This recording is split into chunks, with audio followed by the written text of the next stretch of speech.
Dalawang importanteng event po ang mangyayari sa July 22, 2024. Yung una po, personal dahil birthday ko po yun. Ang pangalawa naman po ang talagang importante.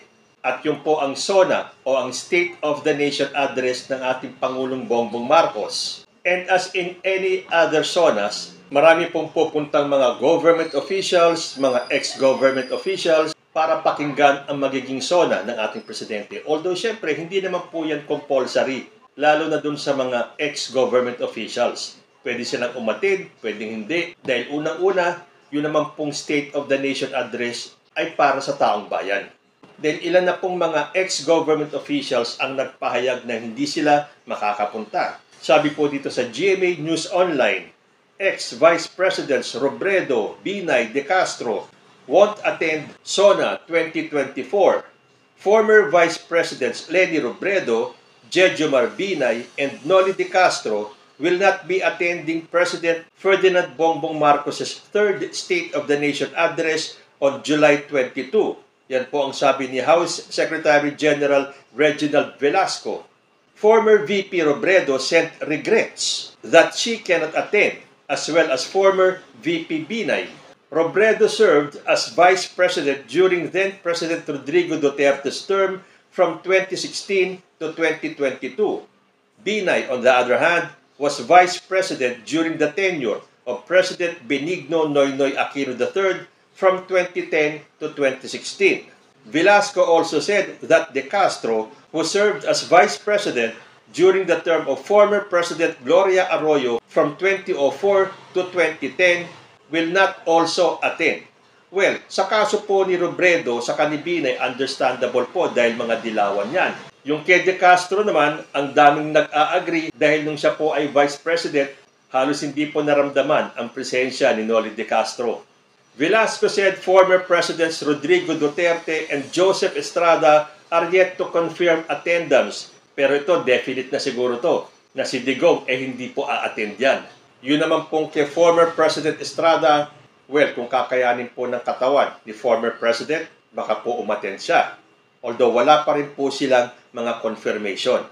Vice President Sara Duterte is also yet to confirm if she will be present. Pero nagsalita na po si Vice President Sara Duterte at sinabi niya na hindi siya a-attend. Nung tinanong po siya kung siya ay pupunta sa SONA, ang sagot po ni VP Sara, "No, I will not attend the SONA. I am appointing myself as the designated survivor." So kawalan ba si VP Sara kung hindi siya a-attend sa SONA ni PBBM? Kahit naman wala siya doon, hindi po hahanapin ang kanyang presensya. Kaya lang, medyo itong sinabi niyang ito, "I am appointing myself as the designated survivor." Medyo meron po siyang chilling effect. Alam niyo po ba kung bakit? Ano po ba ang ibig sabihin ng designated survivor?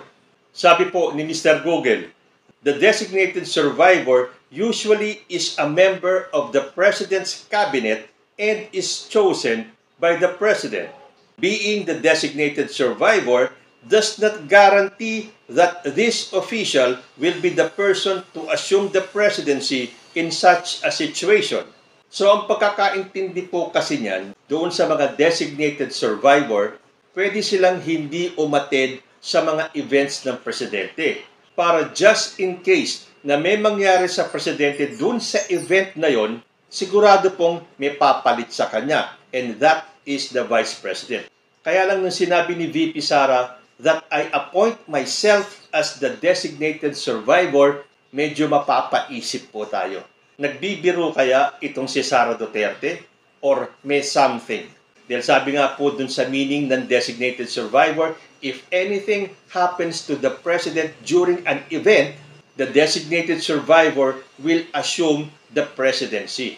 Pero kahit naman po hindi sabihin ni VP Sara yan na inappoint niya yung sarili niya as the designated survivor, nakalagay naman po sa constitution natin na if anything happens to the president, ang Vice President po ang papalit sa presidente. So, ano tong ibig sabihin ni VP Sara? Is this one of her jokes? Or yung tulad na sinasabi ng tatay niya, napasasakayin kayo ni Sara, paiikotin kayo, dadaanin sa biro? I don't think ito ay biro. Dahil kung ito po ay biro, hindi magandang biro ito.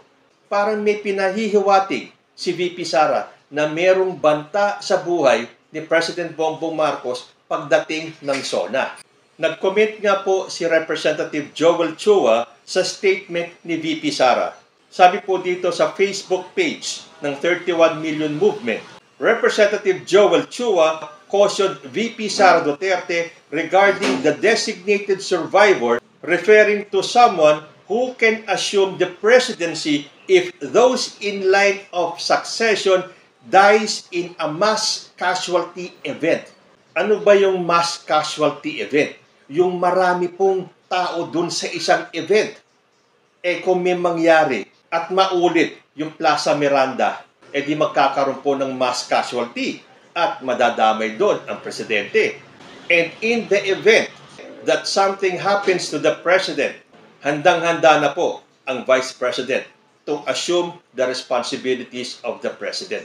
So pagpapatuloy ni Representative Chua, such a joke is not in good taste because the security of the President of the Philippines is not a joking or laughing matter. Great care is taken to ensure the security of the President, especially during the SONA. Hindi nga po, ito ang sinabi ng tatay ni VP Sara na si former President Duterte na mahilig mag-joke time itong si VP Sara. Well, kung ito po ay biro, tulad ng sinabi ko din, hindi po siya magandang biro.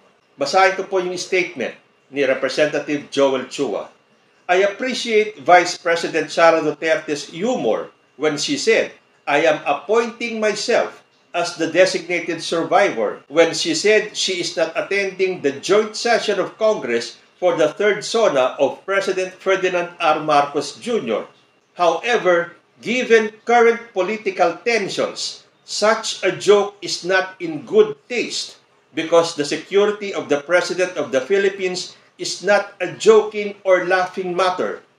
Great care is taken to ensure the security of the President, especially during the SONA. Strictly speaking, Vice President Sara Duterte does not have that appointing power for a designated survivor because it is the 1987 Constitution that designates the vice as the first next in line to succeed the president. To be specific, the two paragraphs of Section 8 of Article 7 of the Constitution provides for the succession to the president and to the acting president.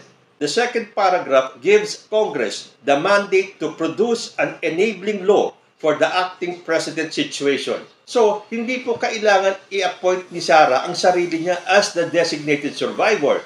Dahil kahit na po hindi niya sabihin yon, if ever anything does happen, automatic po yan. The Vice President will assume the presidency.